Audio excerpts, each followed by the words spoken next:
So, finally Triveni సంగంలో స్నానం అయిపోయిన తర్వాత ఇంకా ప్రయాగరాజ్‌లో చాలా చాలా గుడిలున్నాయనమాట. ఇలాబాద్ అంటారు కదా! అదే అనమాట. సో, ఈ గుడులన్నీ చూసి ఇంక వెళ్ళిపోదాం అనేసైతే ఫిక్స్ అయిపోయాం. గుడులైతే తిరుగుతూ ఉన్నాము. ఇన్ని తిరగడానికి అసల ఓపిక అనేది ఎవరికీ కూడా లేదు. ఇంకా చూద్దాంలే అంటే వద్దులే అన్నట్టుగా అయిపోయాము. మొత్తం 7 గుడులైతే చూసామనమాట.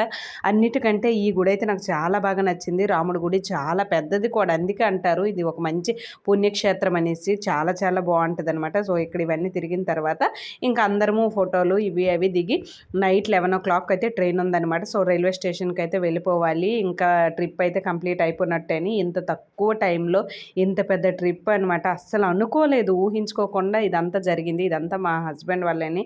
వెళ్ళము అన్నా సరే ముందుగానే టికెట్స్ అన్నీ కూడా చేసి అందరినీ ప్రిపేర్ చేయించారనమాట. నిజంగా చెప్పాలంటే చాలా చాలా గ్రేటు. ఇంత తక్కువలో తిరగాలి అంటే ఒక్కళ్ళు ఎవరు కూడా తిరగలేరనమాట. ఇందరు ఉండడం వల్ల అందరికీ పేషెన్స్ అన్నీ తెచ్చుకొని మరీ చూసాం. మా అత్తయ్య మామయ్యకి అసలు హెల్త్ కూడా బాలేదు. అయినా సరే వచ్చారు.